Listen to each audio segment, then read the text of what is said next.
السلام علیکم ورحمۃ اللہ وبرکاتہ، نحمده ونصلی علی رسولہ الکریم، اما بعد فاعوذ باللہ من الشیطان الرجیم، بسم اللہ الرحمن الرحیم، رب اشرح لی صدری ویسر لی امری واحلل عقدۃ من لسانی یفقہوا قولی۔ آیت 67 سے تفسیر۔ یا ایھا الرسول، اے رسول صلی اللہ علیہ وسلم۔ یا ایھا تعظیم کے لیے حرف ندا، الرسول سے مراد محمد صلی اللہ علیہ وسلم ہے، اور یہاں ال یعنی لام عہد کا ہے۔ بلغ پہنچا دیجئے، ما انزل جو نازل کیا گیا، الیکا آپ کی طرف، یعنی جو سے مراد جمیع تمام کا تمام، جو کچھ بھی آپ کی طرف اتارا جا رہا ہے، یعنی قرآن میں سے اور قرآن کے علاوہ حکمت کی باتیں۔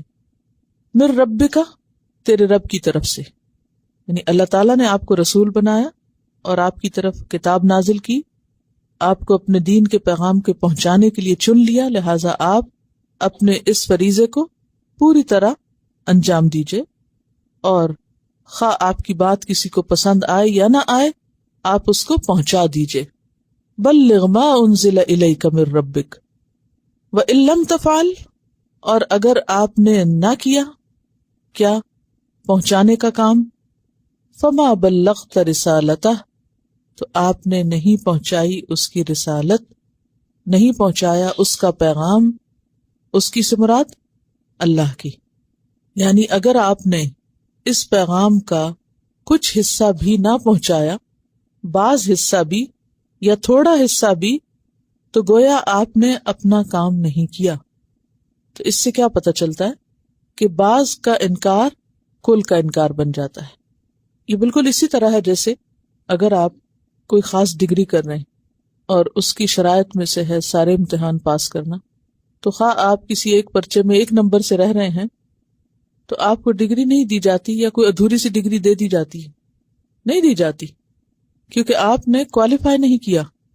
اب آپ یہ کہیں کہ نہیں میں نے سب کچھ کیا تھا، صرف 1 نمبر ہی کی تو بات تھی، میں 1 نمبر لینے سے رہ گئی، تو میری جو اتنی کوشش تھی اس کو کیوں بے قدر کیا جا رہا ہے؟ تو نہیں، یہ اصول نہیں۔ اگر آپ نے کام پورا نہیں کیا تو آپ اس انعام کے مستحق بھی نہیں۔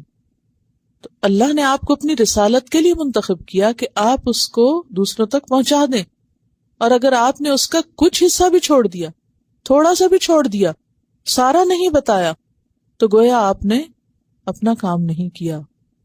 عموماً پیغام پہنچانے میں مشکل کیا ہوتی ہے، رکاوٹ کیا ہوتی ہے، کیوں نہیں پہنچایا جاتا؟ کہ بعض اوقات لوگوں کا ڈر ہوتا ہے یا کسی کی ملامت کی فکر ہوتی ہے، تو اس پر اللہ تعالیٰ نے آپ کو تسلی دی کہ واللہ یعصمک من الناس، اللہ آپ کو لوگوں سے بچا لے گا۔ یعصمک کا لفظ جو ہے عین صاد میم سے ہے، اسی سے لفظ عصمت ہے، تو یعصمک محفوظ کر لے گا۔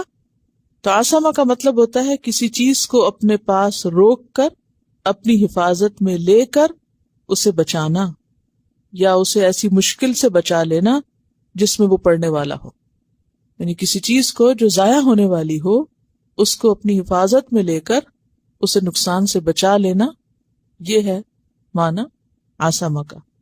تو واللہ یعصمک من الناس، اللہ آپ کو لوگوں سے بچانے والا ہے، یعنی لوگ آپ کا کچھ بھی نہیں بگاڑ سکتے، کچھ نقصان نہیں دے سکتے، آپ اپنا کام پورے کا پورا کیجئے۔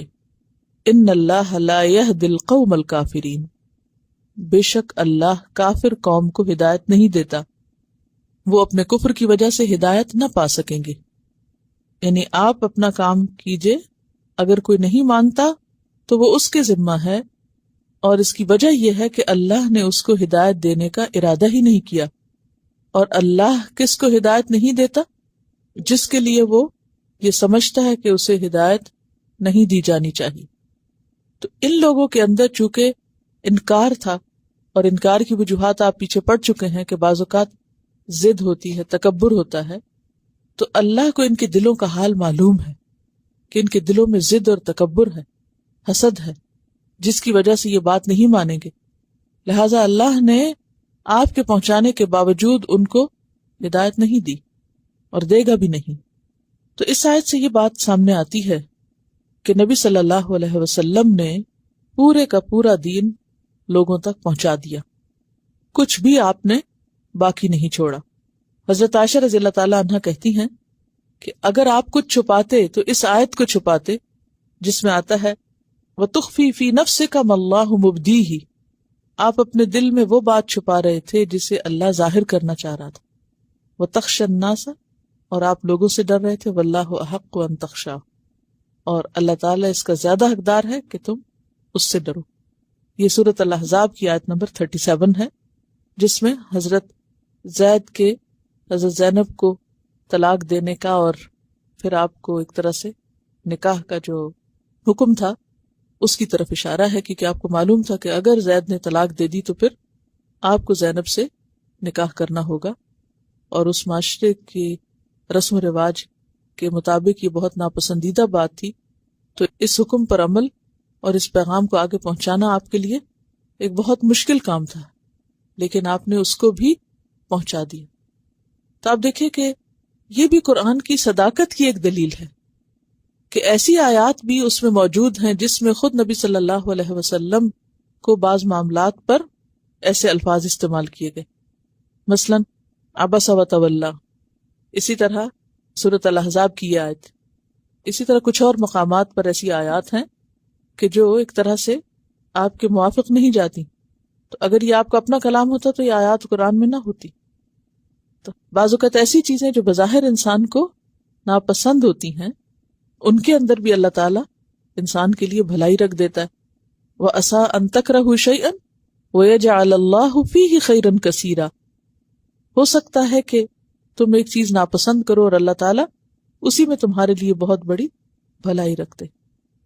اس آیت سے یہ بات بھی پتہ چلتی ہے کہ رسول بھیجا ہی اس لیے جاتا ہے کہ وہ اللہ کا پیغام لوگوں تک پہنچا دے، جیسا کہ سورۃ النور آیت نمبر 54 میں فرمایا وَمَا عَلَى الرَّسُولِ إِلَّا الْبَلَاغُ الْمُبِينُ، نہیں رسول کے ذمہ مگر پیغام پہنچا دینا، یعنی پورے کا پورا کنوے کر دینا۔ اور جہاں تک آپ کے پیغام پہنچانے کا تعلق ہے تو اس میں ہم دیکھتے ہیں کہ آپ صلی اللہ علیہ وسلم حجۃ الوداع کے موقع پر خطبہ دینے کے بعد فرماتے ہیں کہ لوگوں تم سے میرے بارے میں سوال کیا جائے گا، تم سے میرے بارے میں سوال کیا جائے گا، کب؟ قیامت کے دن۔ تو تم کیا کہو گے؟ صحابہ نے عرض کیا ہم گواہی دیں گے کہ آپ نے ہمیں پیغام پہنچا دیا اور حق کے تبلیغ ادا کر دیا اور خوب نصیحت اور خیرخواہی کی، آپ نے اپنی شہادت کی انگلی آسمان کی طرف اٹھائی اور لوگوں کو اشارہ کرتے ہوئے فرمایا، اور 3 بار یہ بات فرمائی اللہم اشہد، اے اللہ تو گواہ رہنا کہ میں نے سب کچھ پہنچا دیا۔ یہ صحیح مسلم کی روایت ہے، اور عربی میں بہت خوبصورت الفاظ ہیں اس کے، نشہد انک قد بلغت وادیت ونصحت، ہم گواہی دیتے ہیں کہ آپ نے پہنچا دیا، آپ نے ادا کر دیا امانت، اور آپ نے خیرخواہی کر دی۔ پھر اسی طرح حضرت ابو بکر رضی اللہ تعالیٰ عنہ کہتے ہیں کہ آپ صلی اللہ علیہ وسلم نے حجۃ الوداع میں تمام مسلمانوں کو حکم دیا کہ سن لو، تم میں سے جو لوگ موجود ہیں وہ ان کو خبر پہنچا دیں جو یہاں موجود نہیں ہیں، کیونکہ حاضر شاید ایسے غیر موجود شخص کو خبر دے جو اس بات کو اس سے زیادہ یاد رکھنے والا ہو۔ یعنی نہ صرف یہ کہ آپ نے اپنے سامنے کے لوگوں کو پہنچایا، بلکہ آپ نے صحابہ پر یہ ذمہ داری بھی ڈالی کہ وہ جو لوگ حاضر نہیں ہوئے ان تک بھی پیغام پہنچا دیں، چونکہ آپ تمام انسانیت کے لیے رسول بنا کر بھیجے گئے تھے، لہذا سب کو پیغام پہنچانے کے لیے آپ نے پوری کوشش فرمائی، جہاں تک خود پہنچے، ورنہ صحابہ کرام کو بے پناہ تلقین کی کہ وہ اس پیغام کو آگے لے کے جانے والے ہوں، اور انہوں نے اپنا حق ادا کیا۔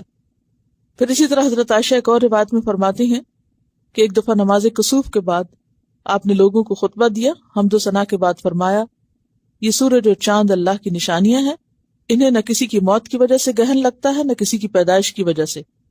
آپ نے دونوں ہاتھ اوپر اٹھا کر فرمایا اے اللہ میں نے یقیناً تیرا پیغام پہنچا دیا۔ پھر اسی طرح ایک اور روایت میں آتا ہے حضرت عبداللہ بن عباس رضی اللہ تعالیٰ عنہ کہتے ہیں کہ آپ نے اپنی مرض الموت میں اپنے سر سے کپڑا ہٹایا، اس وقت آپ کے سر پہ پٹی بندھی ہوئی تھی، اس حال میں آپ نے 3 بار یہ الفاظ دہرائے، اے اللہ یقیناً میں نے تیرا پیغام پہنچا دیا۔ اس سے کیا پتہ چلتا ہے کہ یہ آپ کے آخری دنوں کے الفاظ بھی تھے کہ جو کچھ تو نے مجھے دیا میں نے وہ سب آگے دے دیا۔ اس سے آپ دیکھیے کہ کیا بات پتہ چلتی ہے کہ پیغمبر کے ذمے کیا ہے، اللہ کا پیغام پہنچانا، اور پیغمبر کے وارثوں کے ذمے کیا ہے، ربانیون اور احبار کے ذمے کیا ہے کہ وہ اس پیغام کو آگے کیری کرنے والے، آگے پہنچانے والے بنے۔ اور اگر انسان نہیں بنیں گے تو آپ دیکھیے کہ اللہ تعالیٰ تو پھر کسی سے بھی اپنا کام لے سکتا ہے، جیسے کل بھی ہم نے پڑھا وَإِن تَتَوَلَّوْا يَسْتَبْدِلْ قَوْمًا غَيْرَكُمْ، اگر تم منہ موڑو گے تو اللہ تمہیں بدل کے کوئی اور لے آئے گا، یہ کام کوئی اور کر لے گا۔ اور اس میں آپ دیکھیے کہ پہنچانے کا جو طریقہ کار ہے وہ پورا کا پورا احادیث کی کتابوں میں موجود ہے کہ آپ کا تعلیم کا انداز کیا تھا، خطبے کا انداز کیا تھا، سفر میں، حضر میں، ہر موقع پر آپ اپنا کام کرتے تھے۔ اسی لیے حضرت ابوبکر صدیق رضی اللہ تعالیٰ عنہ کو آپ نے ساتھ رکھا تھا ہجرت کے موقع پر، کیونکہ وہ کاتبین وحی میں سے تھے کہ راستے میں بھی اگر کوئی چیز نازل ہو تو اس کو لکھ کر محفوظ کر لیا جائے اور پھر اسے آگے لوگوں تک پہنچایا جائے۔ اور پھر آپ دیکھیے کہ کتنی شدید بات ہے نا کہ وَإِن لَّمْ تَفْعَلْ فَمَا بَلَّغْتَ رِسَالَتَهُ، اگر آپ نے ایسا نہیں کیا، سب کچھ نہیں پہنچایا، مَا أُنزِلَ إِلَيْكَ، جو بھی نازل ہوا، تو آپ نے اپنا کام نہیں کیا، اپنی ذمہ داری نہیں ادا کی۔ تو اس سے ان سب لوگوں کی باتوں کی تردید ہو جاتی ہے جو یہ کہتے ہیں کہ آپ صلی اللہ علیہ وسلم نے شاید سب باتیں نہیں بتائی تھیں، یا یہ کہ قرآن پورے کا پورا ہمیں نہیں پہنچا، کچھ حصہ بکری کھا گئی یا کوئی حصہ جو تھا وہ غائب کر دیا گیا۔ لیکن یہ تمام باتیں قرآن کی تعلیم یا اس کی ہدایت کے خلاف جاتی ہیں۔ اور پھر یہ جو بات ہے نا کہ اللہ آپ کو بچائے گا، کیونکہ سب سے بڑی رکاوٹ کیا ہوتی ہے عام طور پر؟ لوگوں کا ڈر یا جان کا خطرہ۔ فرمایا کہ اللہ آپ کو بچائے گا، اور یہ ایک بہت بڑی حقیقت ہے کہ اللہ تعالیٰ نے آپ کو کس طرح محفوظ رکھا۔ دنیا میں شاید ہی کسی پر اتنے قاتلانہ حملے ہوئے ہوں جتنے نبی صلی اللہ علیہ وسلم پر۔ تاریخ میں پورے ریکارڈ موجود ہیں، 17 بار آپ کے اوپر حملہ کیا گیا آپ کی جان لینے کے لیے، لیکن ہر دفعہ اللہ نے آپ کو بچا لیا۔ واللہ یعصمک من الناس، یعنی لوگوں کی مخالفت اور لوگوں کا حسد آپ کو کوئی نقصان نہیں دے گا۔ اس میں ایک بہت بڑا سبق ہے ہم سب کے لیے بھی کہ انسان کبھی بھی لوگوں کے ڈر سے حق بات کہنا نہ چھوڑے، اور اگر انسان حق کو چھپا لیتا ہے جبکہ اسے معلوم ہو اور کوئی اس سے پوچھے صرف اس لیے کہ اگر میں نے حق بتا دیا تو پھر لوگ مجھ سے ناراض ہو جائیں گے، تو ایسے میں اللہ تعالیٰ پھر بندے کو لوگوں ہی کے حوالے کر دیتا ہے۔ ہاں یہ الگ بات ہے، انسان کو ہمیشہ حکمت سے کام لینا چاہیے اور تعلیم میں تدریج کا خیال رکھنا چاہیے کہ گریجولی تھوڑا تھوڑا کر کے دینا چاہیے، اکٹھا سب کچھ نہیں دے دینا چاہیے، یا لوگوں سے ان کی عقل اور سمجھ کے مطابق بات کرنی چاہیے، اس سے اوپر نہیں جانا چاہیے۔ یہ تو تعلیم اور تبلیغ کی حکمت ہے کہ آپ نے تھوڑا تھوڑا کر کے دیا۔ قرآن 23 سال میں نازل ہوا، اسی طرح لوگوں کو موقع محل کے مطابق آپ نصیحت کیا کرتے تھے۔ تو یہاں یہ مراد نہیں ہے کہ آپ تھوڑا تھوڑا کر کے نہ دیں اور لوگوں کو ان کی ضرورت کے مطابق نہ دیں، اس سے مراد یہ ہے کہ انسان لوگوں کے ڈر سے حق کو نہ چھپائے۔ اور پھر اللہ تعالیٰ نے جیسے نبی صلی اللہ علیہ وسلم کی حفاظت کا ذمہ لیا، ایسے ہی آپ کے پیروکاروں کی حفاظت کا ذمہ بھی لیا۔ کیسے؟ سورۃ الانفال آیت 64، یا ایھا النبی حسبک اللہ، اے نبی صلی اللہ علیہ وسلم اللہ آپ کو کافی ہے، ومن اتبعک من المؤمنین، اور مومنوں میں سے جو آپ کی پیروی کرے ان کو بھی کافی ہے۔ اللہ آپ کو بچائے گا، آپ کے لیے کافی ہے، اور آپ کے بعد جو مومن اس راستے پہ چلیں گے، آپ کی پیروی کریں گے، ان کو بھی کافی ہے۔ تو اس میں ہم سب کے لیے بہت بڑی خوشخبری ہے۔ اب آپ دیکھیے کہ بنی اسرائیل کے ربانیین اور احبار پر جو تنقید ہوئی وہ کیا تھی کہ انہوں نے پیغام نہیں پہنچایا، انہوں نے حق ادا نہیں کیا۔ اس کے برعکس نبی صلی اللہ علیہ وسلم نے پیغام پہنچا دیا۔ اور پھر اس کے بعد ہمارا فرض کیا بنتا ہے کہ ہم کس کی پیروی کریں؟ بنی اسرائیل کے علماء کی نہیں، نبی صلی اللہ علیہ وسلم کی۔ اور وہ طریقہ اختیار کریں جو آپ کا طریقہ تھا. پھر فرمایا قل یا اہل الکتاب، کہہ دیجئے اے اہل کتاب. کون مراد ہے؟ یہود و نصارہ. کس سے کہا جا رہا ہے کہ آپ بتائیے ان کو؟ نبی صلی اللہ علیہ وسلم سے. قل کہہ کے آپ کو خطاب ہے کہ آپ ان تک پیغام پہنچائیے. اے اہل کتاب لستم علی شیء، تم کسی چیز پر نہیں ہو. اور کسی چیز سے مراد یہاں کیا ہے؟ دین، یعنی دین میں سے کسی چیز پر نہیں ہو، دیندار نہیں کہلا سکتے. حتی یہاں تک کہ تقیم التورات، تم قائم کرو تورات، والانجیل اور انجیل. تورات کو قائم کرو. کہاں قائم کرو؟ اپنی ذات پر، سب سے پہلے اپنے اوپر. یہاں تک کہ تم تورات کو قائم کرو. تورات قائم کرنے کا کیا مطلب ہے؟ نمبر 1، اس کے اوامر کو مانو، اس کے نواہی کو چھوڑو، اور اس میں جو اخبار ہیں یعنی جو خبریں ہیں ان کی تصدیق کرو. یہ مراد ہے. 3 باتیں ہوگی: اوامر کی پیروی، نواہی سے رکنا، اور جو اس کے اندر اخبار ہیں. اخبار کا کیا مطلب ہوتا ہے؟ خبریں. جو اس کے اندر خبریں دی گئی ہیں ان کی تصدیق. خبریں مثلا کیا ہیں؟ قرآن میں بھی ہیں خبریں. کیا خبر ہے قرآن میں؟ کس کس چیز کی؟ جنت اور جہنم کے بارے میں، مختلف پچھلی قوموں کے واقعات کے بارے میں، یعنی جو بھی اخبار ہمیں بتائی گئی، جو واقعات بتائے گئے، ان سب کی تصدیق کرنا. تو فرمایا کہ تم دیندار کہلانے کے مستحق ہی نہیں ہو، تم دین پر ہو ہی نہیں یہاں تک کہ تم کیا نہ کرو؟ تورات اور انجیل قائم نہ کرو. اور تورات اور انجیل قائم کرنے کا مطلب کیا؟ کہ جو کچھ وہ کرنے کو کہتی ہے وہ کرو. جس چیز سے روکتی ہیں یہ کتابیں اس سے رک جاؤ، اور جو اخبار یا خبریں اس نے دی ہیں ان کی تصدیق کرو. اور جو خبریں تورات اور انجیل میں خاص طور پر تصدیق کے لائق تھیں، ان میں سے ایک اہم خبر نبی صلی اللہ علیہ وسلم کی آمد کے بارے میں تھی. یأتی من بعد اسمہ احمد، کہ میرے بعد ایک پیغمبر آئے گا جس کا نام احمد ہوگا. حتی تقیم التوراۃ والانجیل وما انزل الیکم من ربکم، اور صرف اسی پہ بس نہیں بلکہ جو بھی تمہاری طرف تمہارے رب کی طرف سے نازل کیا گیا. مراد ہے قرآن مجید جو ان کی طرف بھی آیا ہے. لیکن نتیجہ کیا ہوا؟ وَلَيَزِيدَنَّ كَثِيرًا مِّنْهُمْ مَا أُنزِلَ إِلَيْكَ مِن رَّبِّكَ طُغْيَانًا وَكُفْرًا، بجائے اس کے کہ یہ قرآن کو اپنی زندگیوں میں نافذ کرتے، ان پر الٹا اثر ہوا اس کا. اور وہ کیا؟ کہ البتہ ضرور زیادہ کر دے گا، کثیرن بہت سوں کو، منہم ان میں سے، ما انزل الیک جو آپ کی طرف نازل کیا گیا، من ربک آپ کے رب کی طرف سے. کیا؟ طغیانن سرکشی میں، و کفرن اور کفر میں. اب یہاں دیکھیے کہ کثیرن کی بات کی گئی، یہ بات پیچھے گزر چکی ہے. کثیرن سے مراد بہت سے لوگ ہیں، لیکن اکثر نہیں کہا گیا یا کل نہیں کہا گیا. سب کو نہیں، اکثریت کو نہیں، بلکہ بہت سوں کو.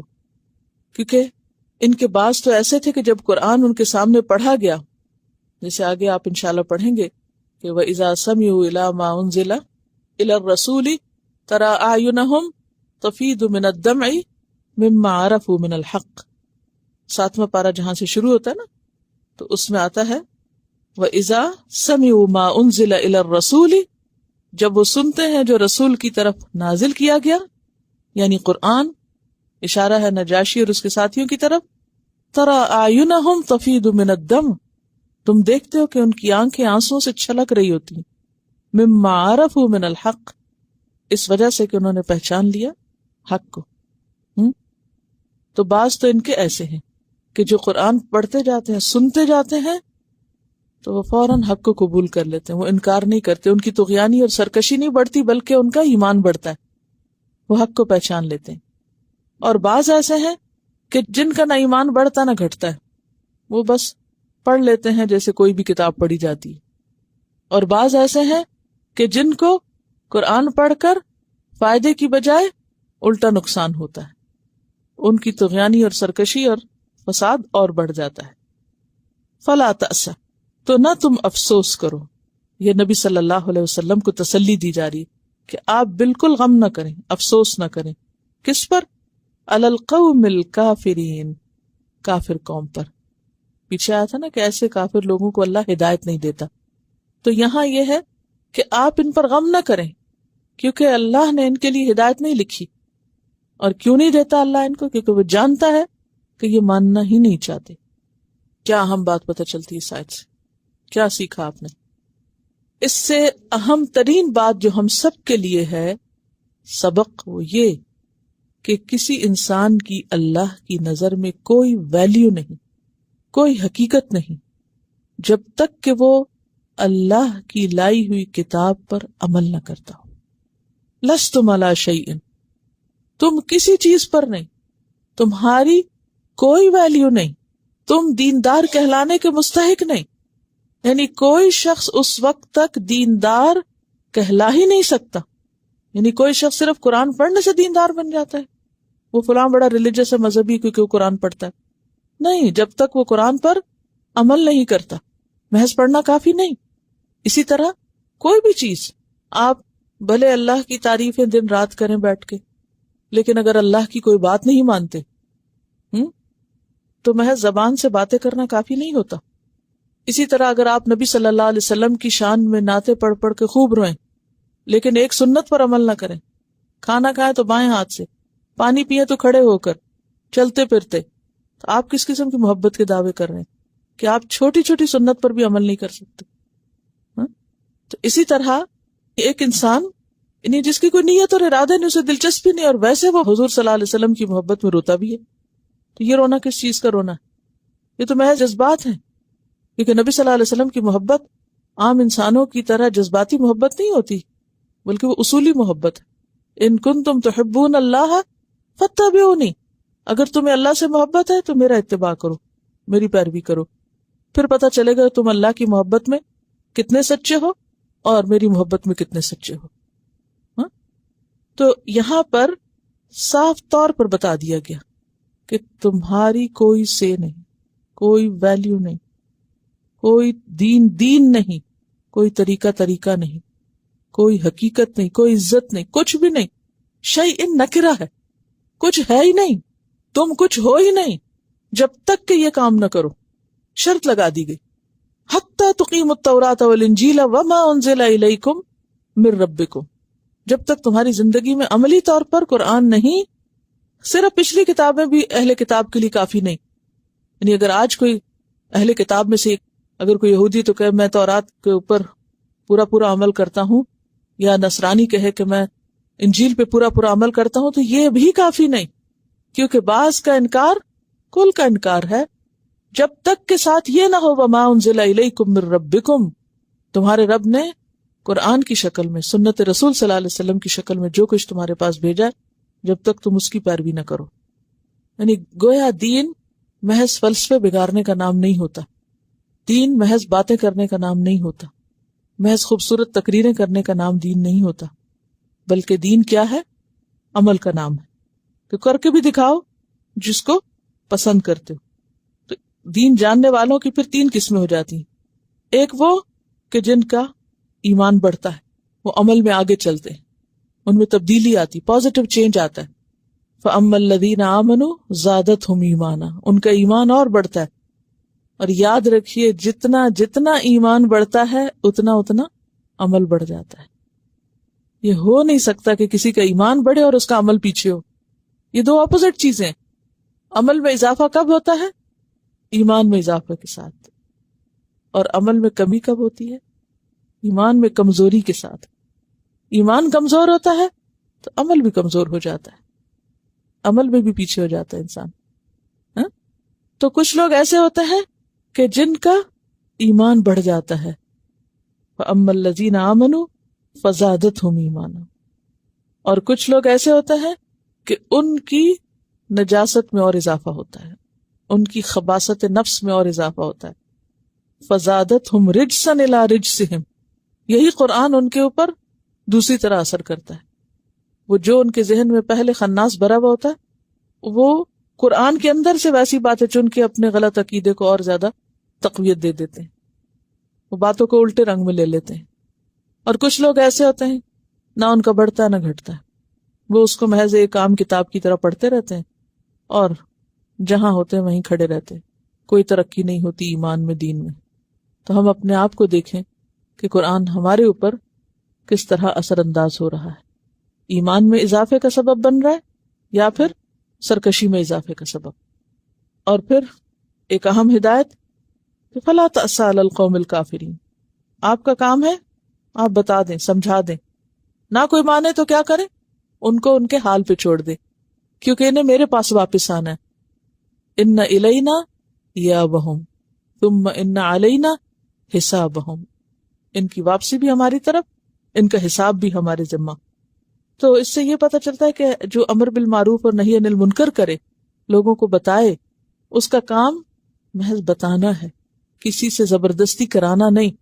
وہ کسی کے عمل کا ذمہ دار نہیں، کوئی کسی کے عمل کا، حتیٰ کہ پیغمبر بھی کسی کے عمل کا ذمہ دار نہیں. ٹھیک ہے، چلیے پھر فرمایا ان الذین آمنوا والذین ہادوا. بے شک وہ لوگ جو ایمان لائے اور وہ لوگ جو یہودی ہوئے، والسابئون اور جو سابی ہوئے، والنصارى اور نصارى. من آمن باللہ جو بھی ایمان لائے اللہ پر، والیوم الآخر اور یوم آخرت پر، وعمل صالحا اور نیک عمل کرے، فلا خوف علیہم ولا هم يحزنون. تو ان پر نہ کوئی خوف ہوگا اور نہ وہ غمگین ہوں گے. یہ آیت پیچھے پڑ چکے ہیں سورۃ البقرہ میں، اور اگر تفسیر آپ کو یاد ہے تو دوبارہ کرنے کی ضرورت نہیں. خلاصہ کیا تھا اس آیت کا؟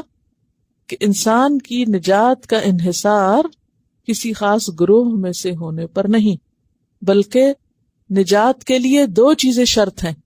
نمبر 1 ایمان، اور ایمان کی تفصیل کیا ہے؟ آمنت باللہ وملائکتہ وکتبہ ورسلہ والیوم الآخر والقدر خیرہ وشرہ من اللہ تعالی والبعث بعد الموت. یہ تفصیل ہے. ایمان ان سب چیزوں پر ہے اور سب رسولوں پر. ان الذین آمنوا اور پھر من آمن باللہ والیوم الآخر، خاص طور پر دو کی تاکید کی گئی. تو یوم آخر سے کیا مراد ہے؟ یوم آخر کو آخر کیوں کہا گیا؟ پیچھے میں بتا چکی ہوں کہ اس کے بعد کوئی اور دن نہیں. اور یہ شروع کہاں سے ہوتا ہے یوم آخر؟ جس دن ہماری اس زندگی کا آخری دن ہوتا ہے، اس کے بعد ہر بندے کی قیامت شروع ہو گئی، آخرت شروع ہو گئی. جس دن کوئی فوت ہوتا ہے اس سے اگلا دن اس کی آخرت کا پہلا دن ہوتا ہے. یوم آخرت کے اعمال سے مراد وہ ساری چیزیں جو مرنے کے بعد ہونے والی ہیں. یوم آخرت پر ایمان کس کس چیز کو شامل ہے؟ دیکھیے یہ بات عقیدے سے تعلق رکھتی ہے.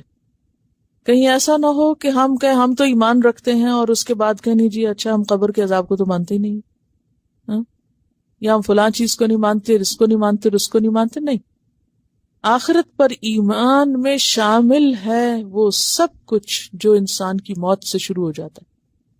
موت کے وقت سے بلکہ شروع ہوتا ہے، کیونکہ موت کے وقت اس کو فرشتے جان لینے کے لیے آتے. اگر کوئی کہ میں ان فرشتوں کو نہیں مانتا تو خراب ہو گیا اس کا ایمان. تو وہ فرشتے اچھے بھی ہوتے ہیں اور دوسری طرح کی بھی شکل میں آتے ہیں، اور پھر وہ جان لے کر جاتے ہیں، اور پھر اس کے بعد قبر میں حساب کتاب ہوتا ہے، اور پھر برزخ کا وہ وقت گزارنا ہے، اور پھر یہ ساری چیزیں یوم آخرت میں شامل ہیں. اور رسولوں پر ایمان میں کیا شامل ہے؟ کہ سارے رسولوں کو مانا جائے. پیچھے آپ پڑھ چکے ہیں ان الذین یکفرون باللہ ورسلہ ویریدون ان یفرقوا بین اللہ ورسلہ ویقولون نؤمن ببعض ونکفر ببعض ویریدون ان یتخذوا بین ذلک سبیلا اولئک هم الکافرون حقا. چھٹے پارے کے شروع میں پڑھا تھا نا آپ نے جی. اور ایمان کا اصل میں جو سٹینڈرڈ ہے وہ کیا ہے؟ صحابہ کرام. پہلے پارے میں آپ پڑھ چکے ہیں فَإِنْ آمَنُوا بِمِثْلِ مَا آمَنْتُمْ بِهِ فَقَدْ اهْتَدَوْا. اور انہی جیسے ایمان کے لیے کہا گیا تھا، اسی لیے وہ کہتے تھے جب ان سے کہا جاتا وَإِذَا قِيلَ لَهُمْ آمِنُوا كَمَا آمَنَ النَّاسُ قَالُوا أَنُؤْمِنُ كَمَا آمَنَ السُّفَهَاءُ. تو صحابہ کا ایمان ان کے نزدیک کیا تھا؟ صفحاء کا ایمان. حالانکہ اللہ کے نزدیک کون سا ایمان مطلوب ہے؟ صحابہ کرام جیسا.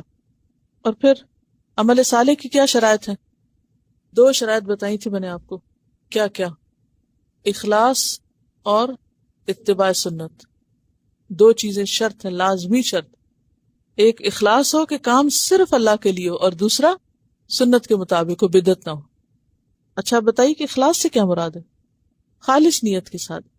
اخلاص سے مراد کسی بھی کام کے لیے اپنی نیت کو خالص کرنا کہ وہ اللہ کے لیے ہو، اس میں کوئی بھی دوسری غرض شامل نہ ہو. اور یہ سب سے مشکل کام ہے. ظاہری اعمال کی نسبت اپنی نیت کا حساب رکھنا اور نیت کو اللہ کے لیے خالص کر لینا، یہ مشکل ترین کاموں میں سے ہے. اور چھوٹی سی ریاکاری بھی کیا شمار ہوتی ہے؟ شرک.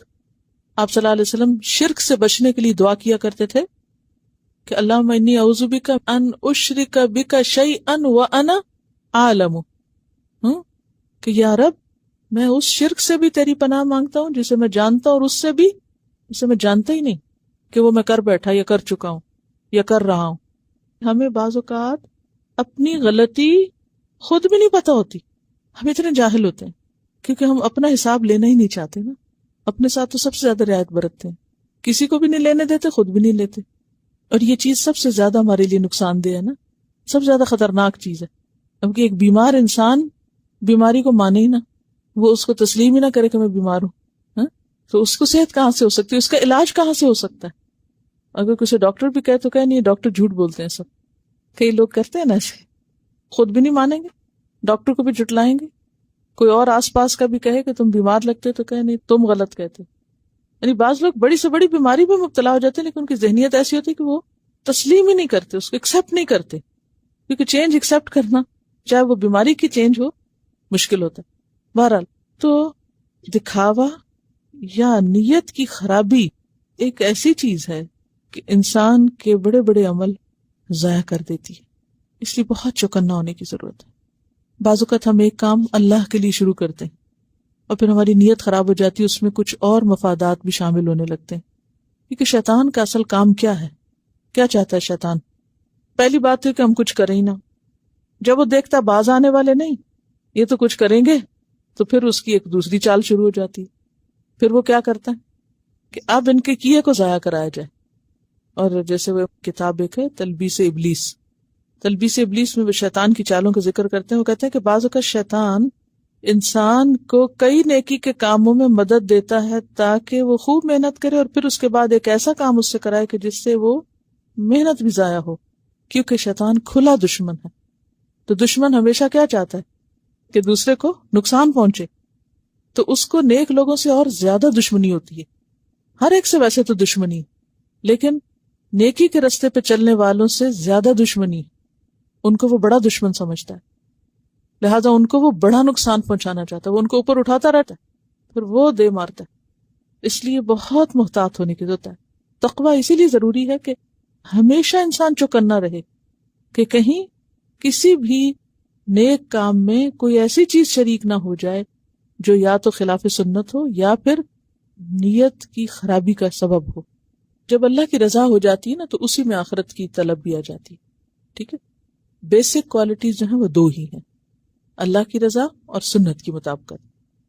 اور یہ درست ہے، صرف یہ کہ اس کی تفصیل ہے پہلے حصے کی، کہ اللہ کی رضا کا مطلب کیا ہے کہ انسان اس کام کا صلہ آخرت میں چاہے، دنیا میں. کیونکہ پیچھے ہم پڑھ چکے نا، من کان یرید العاجلۃ عجلنا لہ فیہا ما نشاء، کہ جو جلدی فائدہ چاہتا ہے تو اللہ تعالیٰ اس کو جتنا چاہتے ہیں وہ دنیا میں دے دیتے ہیں، پھر آخرت میں اس کے لیے کچھ نہیں. منکم من یرید الدنیا ومنکم من یرید الآخرہ، تم میں سے بعض لوگ دنیا چاہتے. سورۃ آل عمران میں آپ پڑھ چکے. تو خلاصہ کیا ہے کہ کوئی شخص کسی بھی گروہ سے تعلق رکھتا ہو لیکن آخرت کی نجات کا نثار دو چیزوں پر ہے، نمبر 1 ایمان پر اور نمبر 2 عمل صالح پر. اور عمل صالح میں نیت کے ساتھ ساتھ سنت کی مطابق، کیونکہ جو کوئی ایسا عمل کرے من عمل عملا لیس علیہ امرنا فہو رد، وہ ریجیکٹڈ ہے. پھر فرمایا لقد اخذنا میثاق بنی اسرائیل، ہم نے بنی اسرائیل سے پکا وعدہ لیا تھا. کون سا میثاق؟ کہاں ذکر گزرا اس کا؟ کئی دفعہ یہ میثاق کا ذکر آتا ہے نا قرآن پاک. سورۃ البقرہ کی آیت نمبر 83 میں بھی آتا ہے، پھر اس کے بعد بھی آتا ہے، پھر ریسنٹلی بھی آپ پڑھ چکے ہیں لئن اقمتم الصلاۃ وآتیتم الزکاۃ وآمنتم برسلی وعزرتموہم وأقرضتم اللہ قرضا حسنا لأکفرن عنکم سیئاتکم. لیکن بیسیکلی اگر ان کے سارے عہد سامنے رکھے جائیں، جتنی دفعہ بھی میثاق کا ذکر آتا ہے اور ان سے وعدے لیے گئے، تو خلاصہ ان کا یہی ہوگا کہ یہ وہی عہد تھے جو اللہ نے، وہ جو فطری عہد ہم سب سے لیا گیا ہے، عہد الست، جس میں یہ کہ میں تمہارا رب ہوں، اور پھر اللہ نے بندوں کو اپنی بندگی کے لیے پیدا کیا، یعنی اپنی بندگی کا عہد.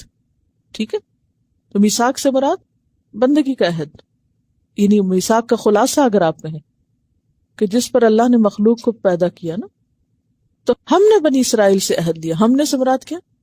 اللہ تعالیٰ. تو اللہ تعالیٰ تو ایک ہے، تو یہاں ہم نے کیوں؟ تعظیم کے لیے.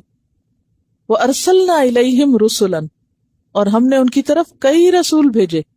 یعنی صرف میثاق نہیں لیا تھا، بلکہ میثاق کو یاد کرانے کے لیے، پکا کرنے کے لیے پے در پے رسول بھیجے. کون کون سے؟ موسیٰ عیسیٰ علیہ السلام خاص طور پر، اور اس کے علاوہ کئی ایک. کس لیے بھیجے تھے رسول؟ تاکہ ان کو وہ عہد بھی یاد کرائیں اور اصلاح کریں اور ان کو عمل کے طریقے بتائیں، یعنی دینی احکام کھول کھول کر بتائیں اور ان پر عمل کے طریقے سکھائیں. کلما، جب کبھی، جاءہم، آیا ان کے پاس، رسول، کوئی بھی رسول، یہ ہر رسول کے ساتھ انہوں نے معاملہ کیا، بما لا تہوی انفسہم، جو ان کے دلوں کو اچھا نہ لگا. لا تہوی، نہ چاہتے تھے، انفسہم، ان کے نفس، جو ان کی خواہشات نفس کے خلاف تھا، یعنی جس کی تعلیمات ان کی مرضی کے خلاف تھیں، تو انہوں نے کیا کیا؟ عہد توڑ ڈالا. فریقاً کذبوا، ایک گروہ کو انہوں نے جھٹلا دیا، رسول ہی نہیں مانا. وفریقاً یقتلون، اور ایک گروہ کو قتل کر رہے تھے. تو ان کا یہ عمل، تکذیب اور قتل، کس بات کی دلیل ہے؟ عہد توڑنے کی. یہ عہد توڑا انہوں نے. ہم نے بنی اسرائیل سے عہد لیا، لیکن انہوں نے عہد کی پاسداری نہ کی. جو رسول ان کو وہ عہد یاد کرانے کے لیے آئے، انہوں نے کیا کیا؟ انہی کو جھٹلا دیا، ہم نے مانتے ہی نہیں تم رسول ہو، اور ان کو قتل بھی کر دیا. وحسبوا، اور انہوں نے سمجھا. کیا سمجھا؟ اللہ تکون فتنۃ، کہ کوئی عذاب نہیں آتا. فتنہ یہاں بمانا عذاب، مصیبت. یہ کب سمجھا انہوں نے؟ کیا کر کے سمجھا؟ کس کام کے بعد سمجھا؟ انبیاء کو جھٹلانے کے بعد اور ان کو قتل کرنے کے بعد پھر اس خوش فہمی میں مبتلا تھے کہ کچھ بھی نہیں ہوگا، ہمارا نہیں کچھ بگڑے گا. ایسا کیوں تھا؟ وہ کیوں یہ سمجھتے تھے ہمارا کچھ نہیں بگڑے گا؟ کیونکہ وہ اپنے آپ کو اللہ کا بیٹا سمجھتے اور اللہ کے لاڈلے سمجھتے، پیغمبروں کی اولاد خود کو سمجھتے. تو وہ کیا کہتے کہ ہمارا کچھ نہیں جاتا، ہم تو چنے ہوئے لوگ ہیں، ہمیں کچھ نقصان نہیں ہوگا. یعنی اتنے بڑے بڑے جرائم کرنے کے بعد بھی وہ مطمئن تھے کس بات پر؟ اللہ تکون فتنۃ، کچھ نہیں جاتا ہمارا. اس سے کیا پتہ چلتا ہے؟ ہم نبی کی امتی ہیں، ہم سید خاندان ہیں، ہم پہنچے ہوئے بزرگ ہیں، ہمارا کچھ نہیں جاتا، چاہے ہم سنت کی پیروی کریں یا نہ کریں. وَحَسِبُوا أَلَّا تَكُونَ فِتْنَةٌ، اچھا، ان کے اس خیال نے پھر ان کو اور زیادہ سرکشی میں بڑھا دیا اور انہیں غلط کاموں میں دلیر کر دیا. تو نتیجہ کیا نکلا؟ فَعَمُوا، وہ اندھے ہو گئے، وَصَمُّوا، بہرے ہو گئے. اندھا کون ہوتا ہے؟ جو دیکھ نہ سکے. تو کیا نہیں دیکھ سکتے تھے؟ یہ حق کو نہیں دیکھ سکتے تھے. فَعَمُوا، وہ اندھے ہو گئے، حق نظر ہی نہیں آتا تھا ان کو. بعض اوقات ہمیں ہماری غلطی نظر ہی نہیں آتی، ہم خوش فہمی میں مبتلا ہوتے ہیں، ہم اتنے اچھے لوگ ہیں، ہم بھی غلطی کر سکتے ہیں، حالانکہ صریح غلطیاں کر رہے ہوتے ہیں، پھر کہتے ہیں ہم تو غلطی کر ہی نہیں سکتے. تو یہ بھی کسی انسان کی بدبختی کی انتہا ہو سکتی ہے نا، کہ اسے اپنی غلطی نظر نہ آئے. اپنی غلطی دیکھنے کے قابل ہونا، آنکھیں کھل جانا، اپنے عیب نظر آنے لگنا، یہ اللہ کا انعام یا فضل یا توفیق ہوتی ہے کسی کے لیے. لیکن چونکہ انہوں نے یہ سمجھا تھا کہ ہمارا کچھ نہیں جاتا، کچھ نہیں بگڑتا، لہذا وہ اور اندھے ہو گئے. وہ سمو، بہرے ہو گئے. کیا کہتے تھے؟ قلوبنا غلف بل لعنہم اللہ. اصل بات یہ کہ اللہ کی لعنت ہے ان پہ. جب کوئی شخص اللہ کی رحمت سے دور ہوتا ہے تو پھر اس کو نظر کچھ نہیں آتا. جس پہ اللہ کی رحمت اور انعام ہوتا ہے اس کو اپنے عیب بھی نظر آتے ہیں، اس کو اللہ کے احکام بھی نظر آتے ہیں، اس کو اپنی غلطیاں بھی سمجھ آتی. تو وہ اپنی سرکشی میں اور بڑھتے چلے گئے. ثم تاب اللہ علیہم، پھر اللہ ان پہ مہربان ہوا. کب؟ جب انہوں نے توبہ کی. ثم عموا، پھر اندھے ہو گئے. اور بعض کہتے ہیں کہ یہاں عیسیٰ علیہ السلام کے آنے پر جو لوگ ان پر ایمان لے آئے تھے ان کی طرف اشارہ ہے، لیکن پھر وہ بھی بگڑ گئے، حق سے دور ہو گئے، عمو اندھے ہو گئے، اور سمو اور بہرے ہو گئے۔ اب آپ دیکھیے کہ اگر ایک ہی وقت میں کوئی شخص اندھا اور بہرا ہو، گنگا بہرا نہیں کہا، کیا کہا؟ اندھا بہرا، تو یہ کتنی شدید بات ہے کہ نہ دیکھ سکتا ہے، نہ بول سکتا ہے، نہ سن سکتا ہے۔ کچھ لوگ ایسے ہوتے ہیں نا کہ جو دیکھ نہیں سکتے مگر ان کی سننے کی حس بہت تیز ہوتی ہے، وہ صرف آوازوں کو اس طرح پہچانتے ہیں کہ وہ صرف کسی کی آواز سن کے بتا دیتے کون آیا کون گیا۔ آواز کیا، چلنے کی چاپ جو ہوتی ہے اس تک کو وہ پہچان جاتے ہیں، حالانکہ دیکھتے نہیں ہیں۔ اچھا، کچھ لوگ سن نہیں سکتے لیکن دیکھتے ہیں، تو وہ سائن لینگویج سے بھی پوری بات سمجھ جاتے ہیں۔ لیکن اگر کوئی دیکھ بھی نہ سکے اور سن بھی نہ سکے تو پھر اس کے لیے ہدایت حاصل کرنے کے لیے باقی کیا بچا؟ کچھ بھی نہیں۔ ثم عموا وصموا کثیر منہم، بہت سے ان میں سے پھر اندھے بہرے ہو گئے، تھوڑے ہی بچے تھے جن کو اللہ نے ہدایت دی رکھی۔ واللہ بصیر بما یعملون، اور اللہ دیکھ رہا ہے جو کچھ وہ کرتے ہیں، کیونکہ اللہ سے کوئی چیز چھپی ہوئی نہیں ہے۔ تو خلاصہ کیا ہے کہ ایسا کب ہوتا ہے کہ انسان غلط کام بھی کرے اور پھر اچھی امیدیں بھی رکھے، یعنی غلطی کا احساس ہی نہ ہو، بے حس ہو جائے، ڈھٹائی جس کو کہا جاتا ہے۔ دو وجوہات ہوتی ہیں نا، ایک تو یہ تھا کہ پتہ ہی نہیں، جانتا ہی نہیں، اور ایک یہ ہے کہ جاننا چاہتا بھی کوئی نہیں۔ جس کو احساس ہوگا نا وہ ہو نہیں سکتا کہ اسے دور نہ کرے۔ کوئی شخص آپ کے چہرے کو غور سے دیکھ رہا ہو تو آپ کو ایک دم ہوگا کہ ضرور میرے چہرے پہ کوئی داغ دھبا ہے۔ اگر آپ کو یقین نہ بھی ہو، صرف احساس ہو جائے، تو ہو نہیں سکتا کہ آپ بے وجہ بھی چہرے پہ ہاتھ نہ پھیر دیں۔ یعنی احساس ہونے کا مطلب ہی یہ ہے کہ آپ فوراً عمل کی طرف لپکیں، کوشش شروع کر دیں۔ یہ الگ بات ہوتی ہے کہ کوشش کرتے کرتے انسان کو ایک وقت لگ جاتا ہے، بہت سے کام جلدی ہو جاتے ہیں اور بہت سے کام دیر سے ہوتے ہیں، اور تربیت کا کام جو ہے، تربیت نفس کا کام، یہ جلدی نہیں ہوتا، لیکن وہ اس رستے پہ چل پڑتا ہے۔ یہ ایسے ہی نا، تربیت کا لفظ کہاں سے نکلا؟ رے بے رب، ذرے سے کمال تک پہنچانا۔ تو ایک بیج سے درخت بننے میں کتنا وقت لگتا ہے؟ طویل وقت درکار ہوتا ہے نا۔ درخت کو پتا ہوتا ہے کہ اس نے کہاں تک بڑھنا، پھیلنا، پھولنا، سب پروگرامنگ اندر ہے، کوشش ہو رہی ہے، بڑھ رہا ہے، لیکن ایک وقت ضرور لگے گا۔ ایسے انسان کے اندر اچھی چیزیں آنے میں اور برائیاں نکلنے میں ایک وقت لگتا ہے، اور اگر انسان کی نشو و نما شروع ہو جائے اخلاقی اور ذہنی روحانی، تو وہ آہستہ آہستہ اس برائی سے نکل آتا ہے۔ لیکن اگر کوئی پہلے سے یہ سمجھ لے کہ میں تو بہت نیک پاک ہوں اور غلطی میرے میں تو کوئی ہے ہی نہیں، سب دوسرے غلط ہیں، دوسروں کو بلیم کرے اور دوسروں سے ہی اس کو کمپلینٹس ہو، ایسے شخص کی پھر اصلاح نہیں ہوا کرتی۔ دیکھیں، اس میں ہم سب کو دعا مانگنی چاہیے اللہ تعالیٰ سے کہ یا اللہ تو ہمیں ہماری غلطیاں دکھا، اور ہمیں مرنے سے پہلے توفیق دے کہ ہم اپنی ہر چیز کی اصلاح کر کے جائیں۔ اچھا، بعض لوگ ہوتے ہیں نا، آپ نے دیکھا ہوگا کہ ویسے تو موت کی تیاری ہر ایک کو کرنی چاہیے، لیکن عموماً کچھ لوگ جب عمر کے آخری حصے میں پہنچتے ہیں نا، تو وہ ہر وقت جیسے تیار رہتے ہیں، اپنی ہر چیز تیار کرتے رہتے ہیں کہ اب واپس جانا ہے۔ بالکل ایسے جیسے ایک مسافر کو واپس جانا ہوتا ہے تو کیا کرتا ہے؟ اپنی ہر چیز سمیٹنا شروع کر دیتا ہے۔ پہلے آپ جیسے کہیں جاتے ہیں تو ہر چیز پھیلاتے ہیں، اگر پکنک اسپاٹ پہ کہیں گئے ہوں تو آپ کیا کرتے ہیں؟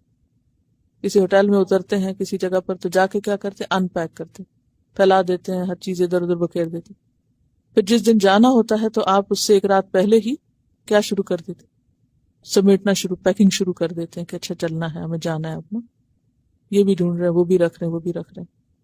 اسی طرح اگر کسی کو مثلا ہاسپٹل جانا ہو یا کچھ بھی گھر چھوڑ کے جانا، تو وہ کیا کرتا ہے؟ پہلے سے ہی تیاری شروع کر دیتا ہے نا۔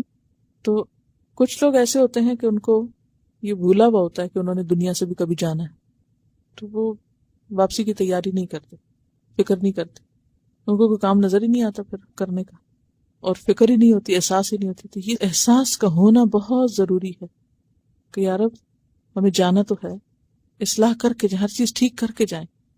آپ نے دیکھا ہوگا جب آپ کبھی گھر سے جاتے ہیں یا ابھی روز بھی آتے ہوں گے تو آپ کیا کرتے ہیں؟ صبح آنے سے پہلے اپنی چیزیں جتنی ممکن ہو کیا کرتے ہیں؟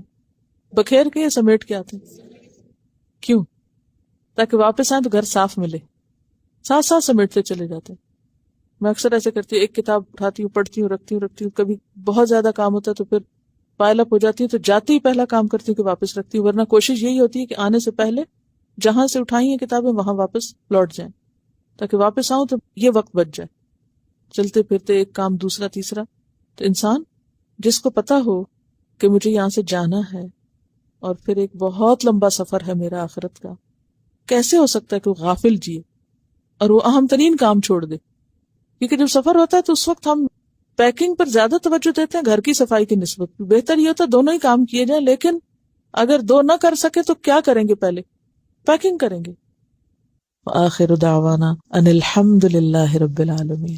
سبحانک اللہم وبحمدک نشہد ان لا الہ الا انت نستغفرک ونتوب الیک. السلام علیکم ورحمۃ اللہ وبرکاتہ.